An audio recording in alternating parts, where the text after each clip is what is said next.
Okay, so we're going to go ahead and start and let people trickle in when they're done shopping. So when I was looking for an MC for Aubyn's conference, I had met Suzette Amaya last summer, as she had mentioned, and she immediately came to mind. Her entrepreneurial spirit, her bubbliness, her positivity, all that good stuff, it was a no-brainer. She's courageous, she's a mom, and she believes in herself, which that's what we're trying to do here, and that's what we're trying to help everybody do. She was on Big Brother Canada, but that's only the start of her accomplishments. So I'm going to let her take it from here and do what she does best. Um, it is my great honor to introduce you to Miss Suzette Amaya.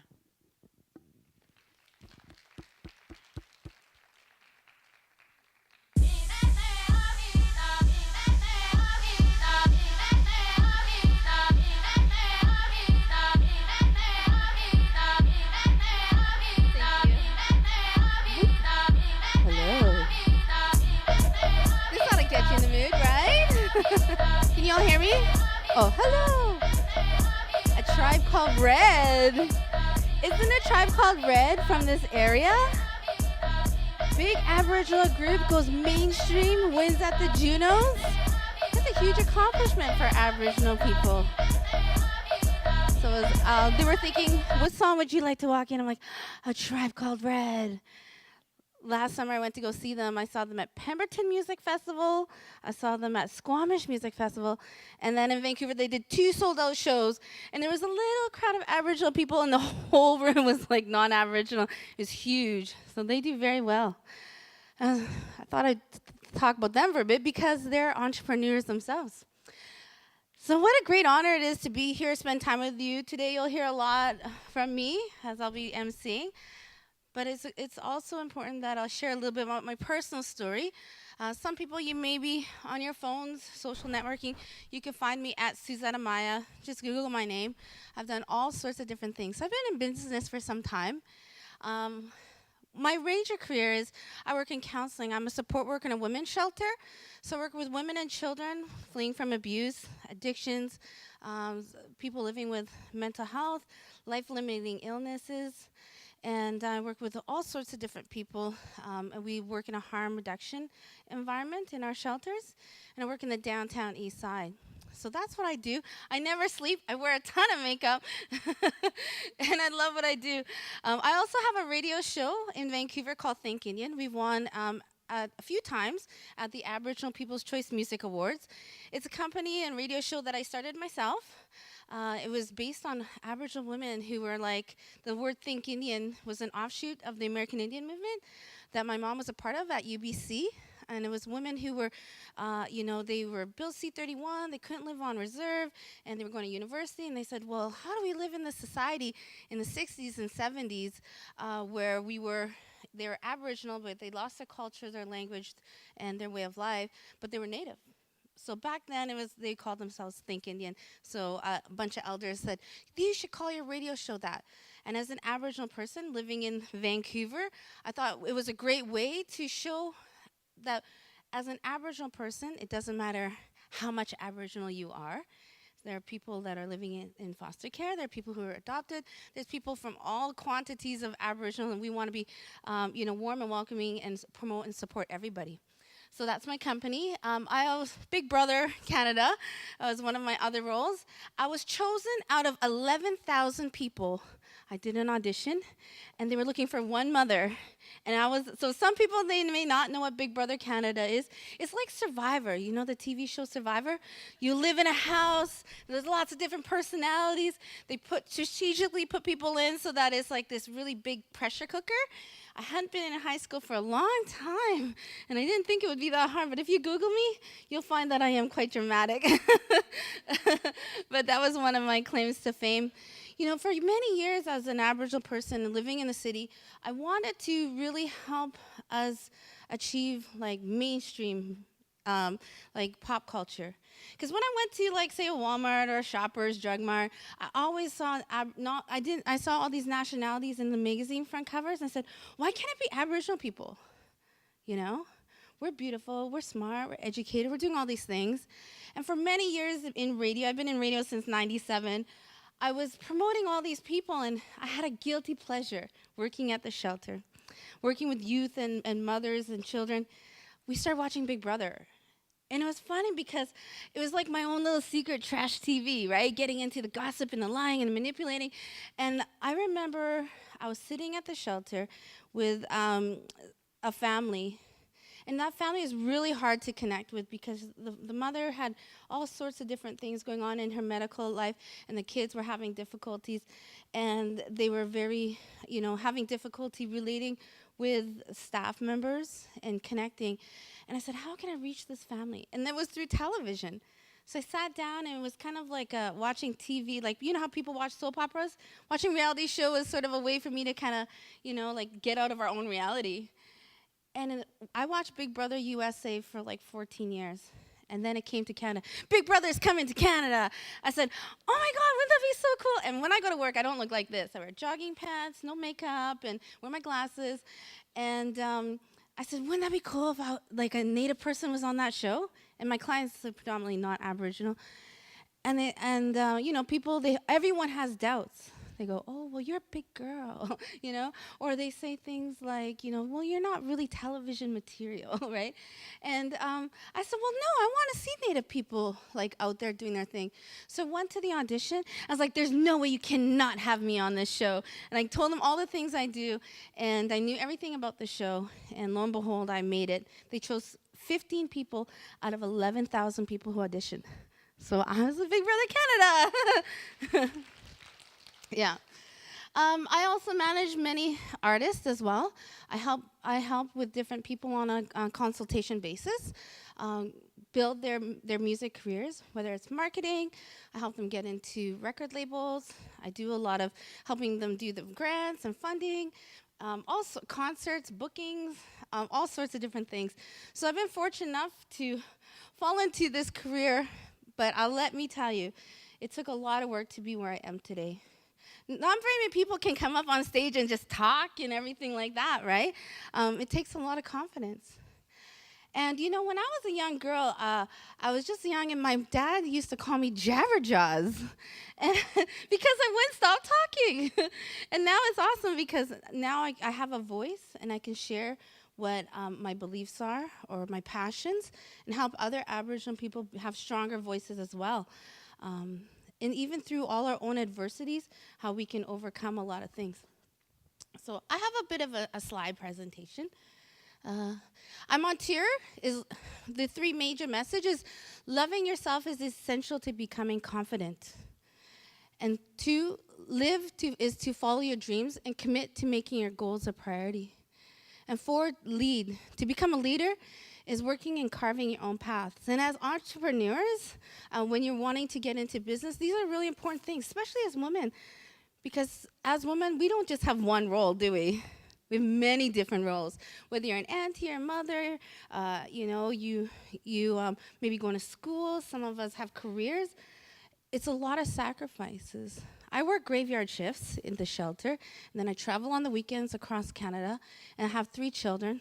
I have a 14-year-old, a 12-year-old, and a 3-year-old. So I'm a very busy mom, and but it took a lot to get. I'm going to share my story with you.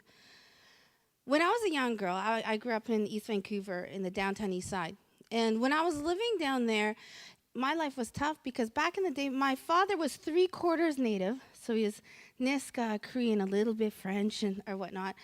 And my mother was full Native.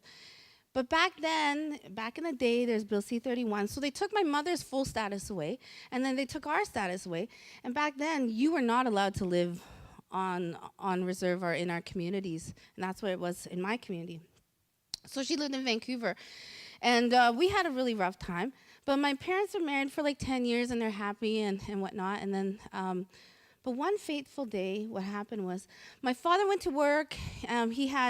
My brother was 1 month old. My other brother was 1 year old, and I was 4. And he went to work, and he was like just at the bank, right on Hastings and Main. If anyone's been to Vancouver, it's sort of people call it the Skid Row or the downtown east side, but it's a community.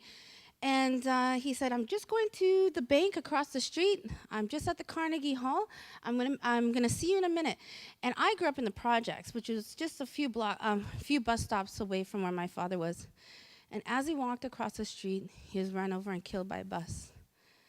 And it was hard because the police came, and my mom was like, I just got off the phone with him. I just did our laundry. Our food is ready. It's Friday. It's payday. And he was coming home to his newborn baby. And things in my mom's life started to change. She started getting into drinking a lot. She had struggled with abuse, sexual abuse in her own family. And we were already living in poverty, and things are really tough. So back then, a lot of women in the community, they would survive by bootlegging and all sorts of different things. And has anyone seen the movie Once Were Warriors? The way I could describe my life was like that movie to a T. Men coming into the house. So I experienced a lot of abuse. And if people Google me online, there's documentaries about me sharing about my sexual abuse. And it was tough living in that environment. And what does this have to relate to business? It has everything to relate to business, because when you're in business, it's about confidence. So living in that, growing up in that environment was really difficult, because I had the major messages I grew up with was, you're ugly, dumb, and stupid. And those were the three things I heard every day, because of my entire family, all my uncles and aunties, my grandparents for generations had gone to residential school. And it was hard to just sort of like shake that off, because I was feeling gross and yucky, because anyways, there was a man who preyed on Aboriginal women. He would go to a powwow, find a woman, and he found my mom, and he'd go from single mom's home to single mom's home to abuse their children. And so for years, I lived with this person. My mom eventually caught him in the act, and we got our status back, and we moved back to the reserve. My mom's been a drug and alcohol counselor for many years, over 20-something years, and we went through our family healing. But I remember my grade 12 year, like it was yesterday. One day, my mom became a foster parent. We raised a lot of boys, and she went down for training, and every time she'd go to training, we'd have house parties, because we lived on the reds, right? And as we throw the party, one day she came back, and she's like, guess what? I learned a new thing in training. She's like, I learned goal setting. And this was like the early 90s. And we're like, oh, she put us all around the table. And I thought, oh, this is ridiculous. Like we're all hungover. We think we know everything. And she's like, if you can be anything, what would you like to be in life? And as we started writing our goals, I said, you know what? I would just like to be happy. If I could be happy, authentically happy, because in life, some people, they're not happy. You ever see people, you meet an elder, and they always look mad all the time? And they have, like, wrinkle down here, and they're just like, and then they talk to them, they smile, and they're, like, so nice, right? I was like, well, I want to be one of those people who's always happy, because if I'm happy, maybe I didn't have to feel like that ugly, dumb, and stupid girl who's kicked around, right? And if I was happy, I can make friends. If I was happy, I can take on new challenges and do different things. So in that year, my grade 12 year, I took my abuser to court. He ended up going to jail, and I said, from now on, I'm going to work to advocate that people's personal health and happiness is at the utmost importance, because if you're not happy, then you're not really experiencing life. And so through all that, I made a commitment in my personal life to really live life to the fullest and to really work on my confidence. And I think that's really at most when you're thinking about things you want to do in life, and especially when it comes to business. So this is what is self-esteem. Now, when we think about what self-esteem is, there's lots of many different things. It's like how we feel about ourselves, or our self-image.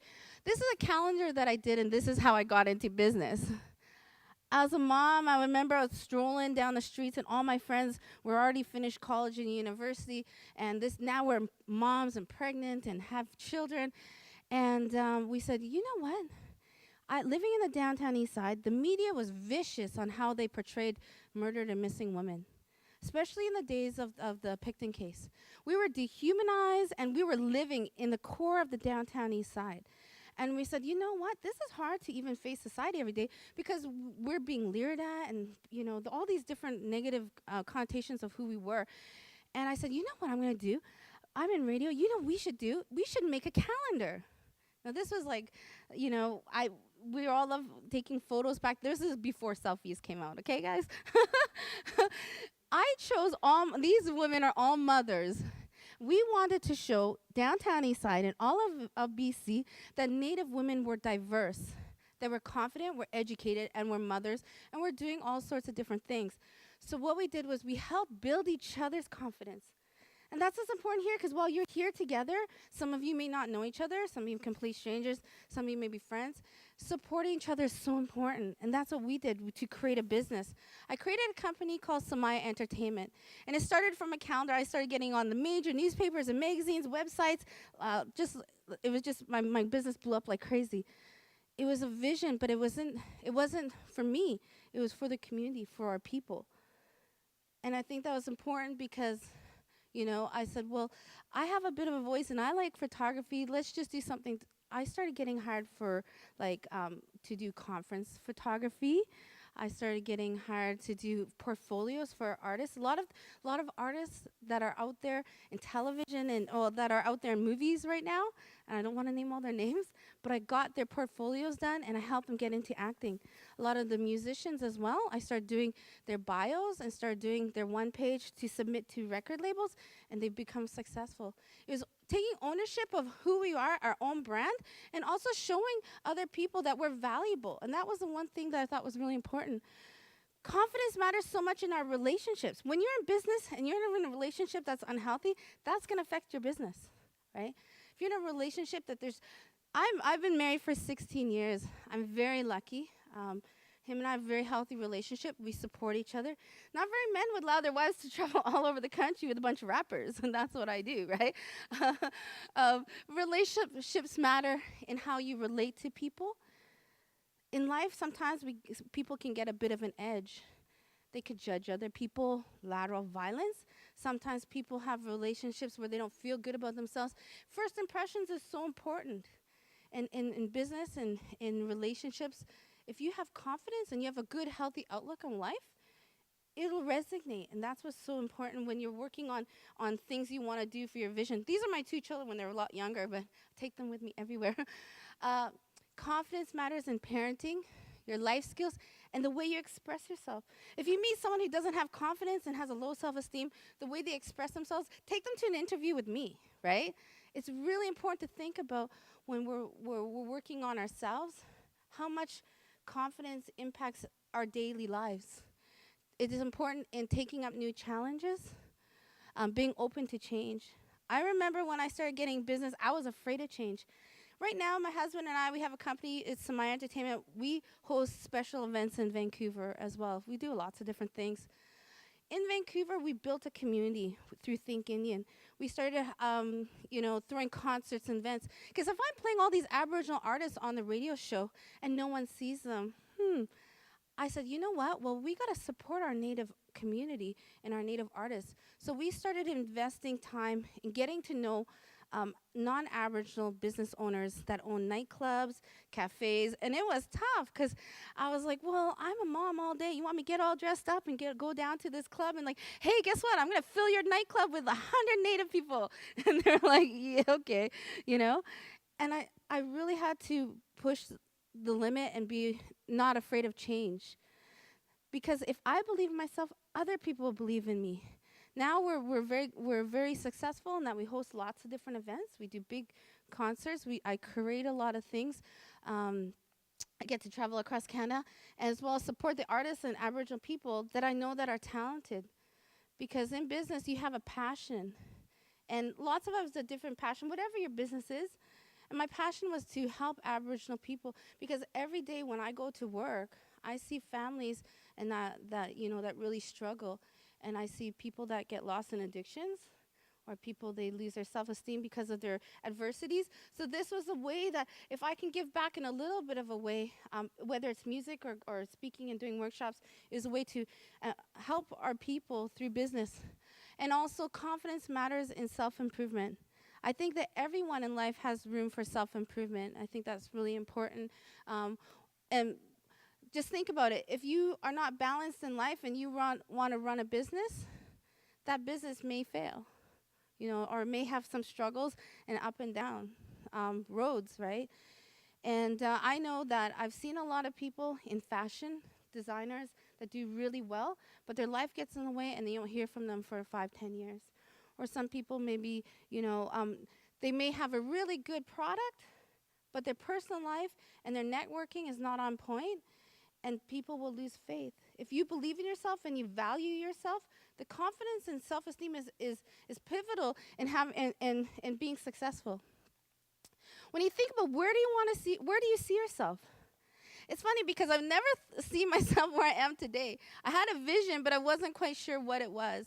And I think that when I meet people that have been touched by myself or my husband or my company, I see that it is valuable, but what we're doing, and we're inspiring people. But where do you see yourself? Always think big. When I started my radio show, it was just an hour. My radio show is 1 hour every Monday, 9 to 10. And when I was thinking, well, that's a huge commitment. We just celebrated our 11 years um, on Think Indian. And I asked a friend, well, I don't know, this is such a big thing, big undertaking. What do you think? He's like, well, what would you like it to be? It was funny because when you ask questions to yourself and other people ask those same questions back, you're like, oh. And he said, well, I want it to be big. I want Think Indian to be across Canada. I want to help people and all these things. And then when I envisioned it, it came to be. You know, if you have a vision of where you want to see yourself, it's possible, right? I envisioned I'm going to be on that Big Brother show. It's like the biggest audition of my life. I'm not like it's going to be like I had to convince casting directors and 20 producers, right? I had to convince so many people that I was so worth it being on that show, right? When you think about your business, you can envision like what the products are selling, the marketing, everything about it. Envision what your life will be like. Where do you see yourself in 3 months, in 1 year, in 5 years? Like, what kind of things do you want to accomplish? I remember when I first went to Hawaii, I was laying on the beaches of Waikiki. I said, why didn't I do this before? This is so crazy. I was like, you think it was the early 30s or something. And I am 38, so I'm not that young, guys. It's just a lot of makeup. And I was sitting there and I was thinking, this is the life I want to live. I want a vacation. I want to be able to you know, live a life where it's full of experiences. Business is not always about making money, you know. Businesses could be about what kind of life you want to live. I want to live a life where I can travel across Canada and go to community to community and touch people and spend time with elders and try different foods and things like that. So if success is however you define it. You know, you can have a business and sell a few products. You can have a business where you're creating a brand, but it doesn't always have to be money. It's the life that you want to live. What are your dreams? What are the things that you want to do and see? And at most, what kind of person do you want to be, right? In my community, I go to a lot of funerals, and I remember in 1 month we had when the residential school money came in, we had 9 elders pass away in one summer. And we have a lot of suicides and lots of problems, right? And I remember going up to those funerals and seeing people. When you see a loved one, I never once thought about what they look like. I never once thought about, you know, the clothes that they wore, or the frivolous things in life that are materialistic things. But I thought about the experiences that I experienced with the people that have departed, right? The joy that I had, the conversations, the things that inspired me. And that, to me, that's what life is all about. It doesn't matter. You're going to leave the world with absolutely nothing. But what kind of person is your character, the kind of experiences that you have, and the kind of relationships you have with people, right? When you're in business, it could be the kinds of things that you're doing for the greater good, or things that you're passionate about, inspiring, you know. So that's something to think about. What is the kind of successful life that you determine that you want to live? So it's goal setting is super important when it comes to business. It was super important to me. If you look at my phone, you'll see my grocery list, my vacation list, everything. I write everything down, and it's been able to guide me in the direction that I want to go. And for some of you, I'm Christian. I do have a lot of faith and belief too, and so I put a lot of trust in God in everything that I do, because for me, that's my own personal thing. But it's a lot of work and commitment. It's a lot of sacrifices, traveling, being away from my family. But I thought, you know what? there are women out there who are leaders, and they had to sacrifice a lot. And that's important in the kind of work that you want to do if you want to follow your dreams. I sacrifice a lot of time from my family, but in the end, I know that I will have children who are goal driven, and that are also, they can see that in life, you if you see something ahead of you, you can just grasp it. This was something I just looked online right real quick because I was wondering, how did Oprah become Oprah or Jay Z become Jay Z? Like all these like major pop icons, right? And I remember I was googling it. It was like the 7 P's of goal setting, and it was just like performance-based goals. Not just saying I want to do that, but you need to choose when you want to achieve your goal, right? And set a time frame that you want to achieve it, right? Like I always say, well, I'm gonna go do this, I'm gonna go do that by this date, right? I relaunched my business again because I was on hiatus. I kind of go back and forth, and it was funny because as soon as you put it out there, you got to be ready for it. I put my company out there. I said, well, I'm back in the nightclub business, promoting all these shows and stuff, and now there's like major companies, investors that want to invest in my company, and they just want to help me just push it forward, and I'm just sitting back like, oh, I just hold on a minute, right? So you got to be ready for change if you want it, right? Prioritize by separating your goals into big goals and little goals. Positive statements. Positive statements are absolutely vital in achieving your goals. If you want to achieve success in whatever it is, you need to make positive statements. I'm not a maybe. I'm not really a maybe kind of person. I'm a doer, right? You'll find people who are successful in their business. They say what they're gonna do, and they don't take no for an answer. If people want to book me, you're going to book me, right? Not maybe we're thinking about, let's get this. I'm a working kind of person, and that's what you make positive statements on things you can do, and positive statements about yourself. If you have doubt in yourself, other people may be a little bit doubtful of you. You always got to be 100% sure of who you are and who yourself is and the things that you want to put out. Never doubt your talent. You know, my brand, my product is me, right? Every day is it's a work in progress. I'm working on the gym. I'm eating properly. I'm trying, right? But I said, you know what? I'm gonna make it happen because I don't have a product to sell. I can sell is my voice, my words, and me as a person, right? Whatever your product is or whatever your ideas are, really truly believe in it, right? Also, is picture. What does it look like when you're successful? What does it look like when that time when you're like envision, like when you go down there and get your business license, when you're at entrepreneurship and you're networking? What does it look like? Also, prepare. It's really important to prepare and be passionate and put it down on paper, right? When you have a dream and a goal and you're writing it all down, it's funny because my brothers, when we're all sitting down there when we are in grade 12, and my mom had foster children. There's one guy, he was like, he struggled, and he said, well, he came from really hard family. He said, one day I'm going to come back to this community and I'm going to be like one of the teachers. And the other boy said, I'm going to be a landscaper. And everyone had all these ideas. And you know what? Our whole family supported each other, right? And it was tough at times, but we really support each other with each other's goals. In your family, a little take home is write it down, put it on the fridge. It was embarrassing all through high school. You go to the fridge and everyone's like goals were flipping, like flopping in the air and falling down. You pick up the magnets, but we supported each other. As Aboriginal people, if we're the fastest growing population and people are getting into business, people are going to college, university, or trades, people are entrepreneurs and or parents or whatever it may be. It's important to support each other. The way I look at it is, I'm in the music business, right? Promoting Aboriginal artists. If everyone here sported like Aboriginal attire, or if we're listening to Aboriginal artists, or tapping into Aboriginal resources, there's so much possibility.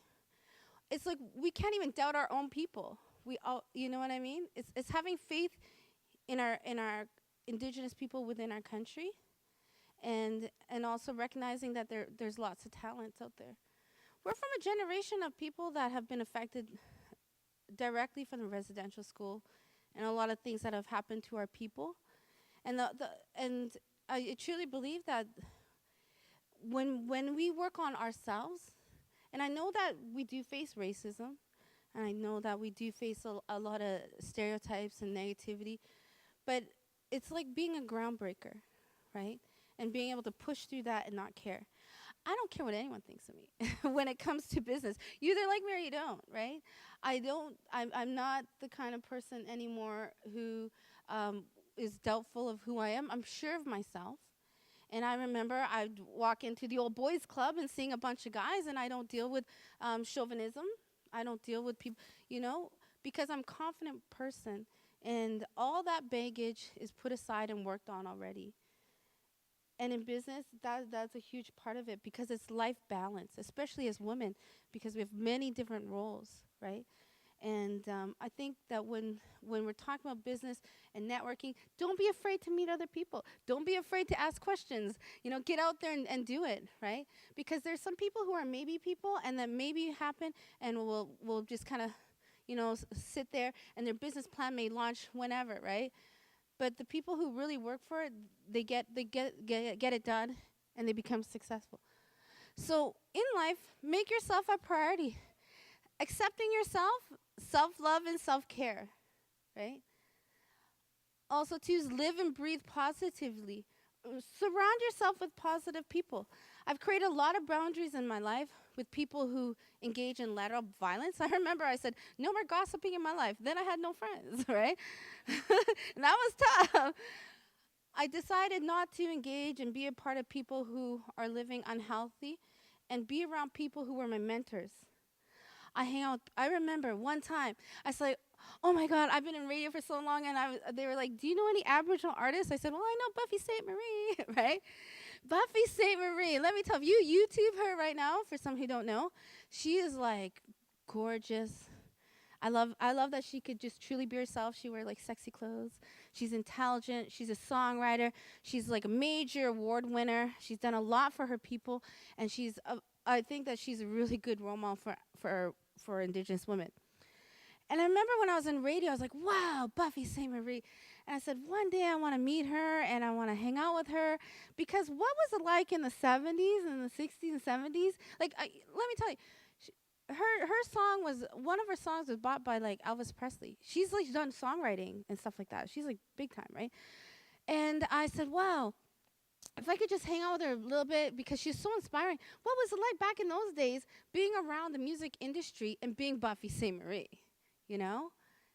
Wow, that was pretty spectacular. And I dreamt it, I believed it, everything. She came to Vancouver and she said, Suzette, you're coming to the Junos. What? I was in the media way up there. And her and Elaine Bomberry, Elaine Bobby's a huge mentor of mine too. She's in Res Tunes and she does a lot of different stuff. She works with Murray Porter.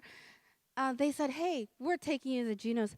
I went from the media room to the red carpet. You know what I mean? And I got to hang out with them. If you support each other and believe in yourself, a lot of good things will happen. So dream big, set goals, and take risks. Don't be afraid. Don't be afraid of failure. Don't be afraid of change. Those are the hard things for people sometimes. They seem like simple things, but it happens. People get afraid of the sacrifices, money situation, right? it it takes a lot of money to invest our own money too, right? And I know there's resources out there. I'm self-made. I haven't taken money from any grants or funding or anything like that. I learned everything myself. Or if I have to do my own marketing, I do. I learned when I said, "Hey, there's YouTube. I'm going to learn how to do graphic design." Now people hire me for graphic design. You can self-learn a whole bunch of different things. Dream big. How do you want it to be like? Takes risks and live happy. The last thing, be happy. At 18 years old, 19 years old, I was a suicidal, drug addicted mess who felt I was just a piece of garbage because people take advantage of my body and people look down on me and talk about me. But now I'm not that kind of person. And because I know in myself the value that I have within me.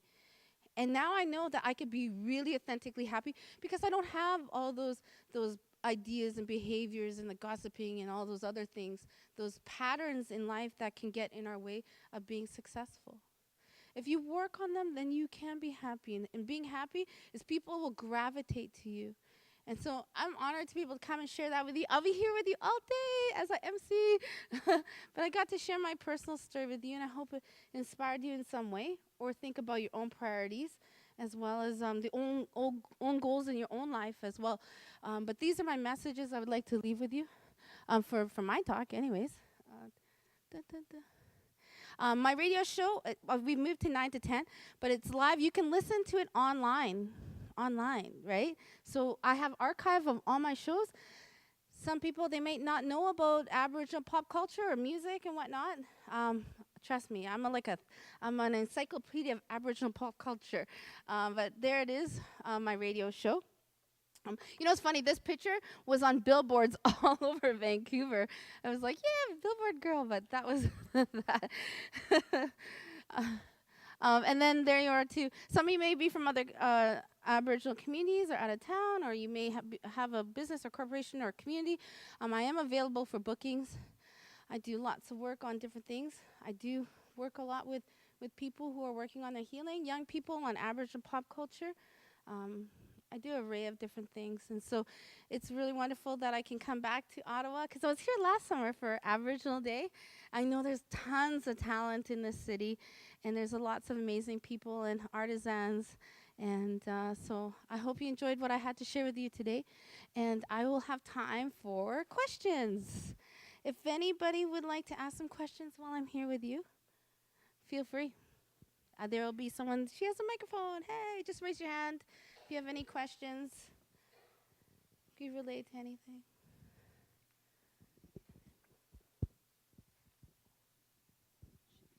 Thanks. I'm an employment developer, so I help a lot of students and individuals to try and find their goals. You know, when you talk about goal setting, I mean, that's awesome, and it feels so good to hear you say that, because I'm always trying to, help people.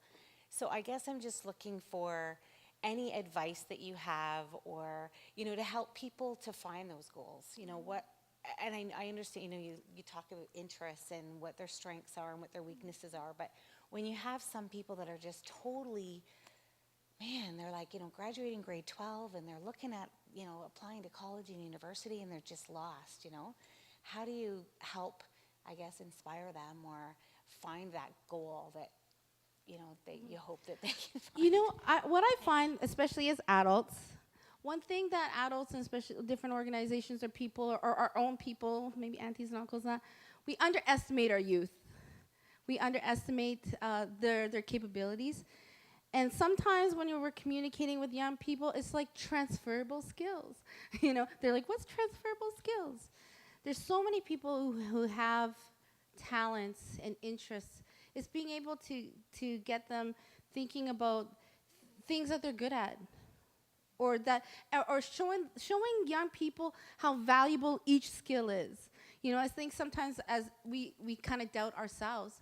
If as adults we doubt ourselves, think about someone who's gone through puberty, going through relationships, getting out of high school. What do I do now? Mom and dad, are they going to leave me? Or whatever the case may be. It's like a whole new world where they may doubt themselves. It's helping young people feel like, hey, you know what? Every skill that you have is valuable. Just showing up is huge. I find as people, when I think, you can be anywhere in the world right now. You don't even have to be here.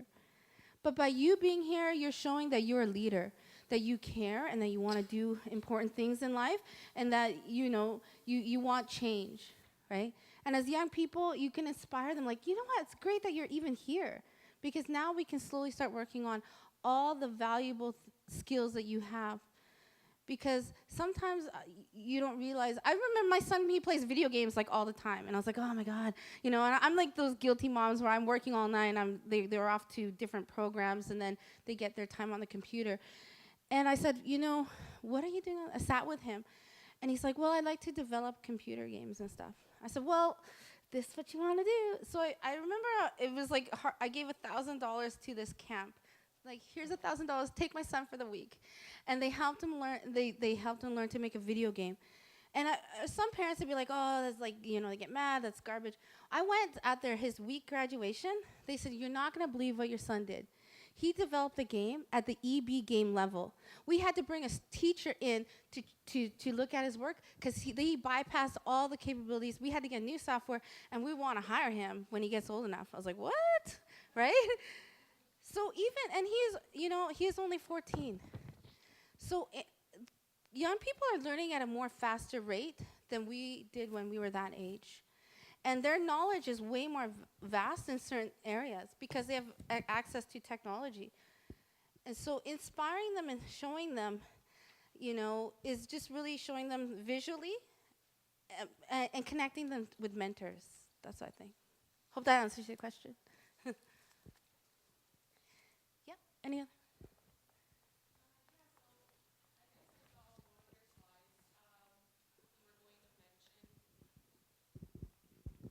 I I saw on one of your slides that you were going to mention how you became a mentor. So I just wanted you, I guess, to speak on that. Okay. Well, sometimes people, they ask me to mentor them, like in arts or in.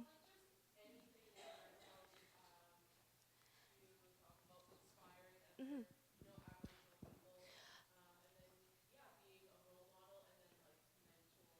Well, the mentoring thing is, because I do graveyards and the time frame difference here from here to Vancouver, because I travel to different communities, social media is such a huge part of my life. I don't just leave, like when I leave Ottawa, I'm not just leaving. I'm still with you guys because you can connect with me on Facebook. People ask me a lot of questions. Like I help them connect, and that's like free, just hanging out and on talking, making friends on Facebook. But people hire me to come and consult and spend a day or two with them at a fee. And just helping them with their business or marketing and inspiring. Because you know what? People don't realize you probably have 80, 90% of the tools that you're going to learn here today. You're here, I would think, more or less to be inspired and to visually see it, right?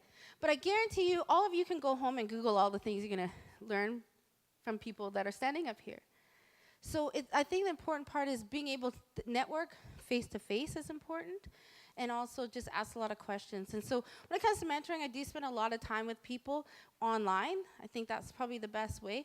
And then showing them, here's the key to all the web places that you can, helping people to be self-determinant and showing them that you already have the knowledge, it's just doing it, right? Because I know that we're all intelligent people, we're all capable. It's just sometimes it just needs that push or meeting that one person or another person. Networking is a huge part of business and in all forms. Maybe one more question? Okay. All right, we're done with the questions. Thank you so much. Yeah.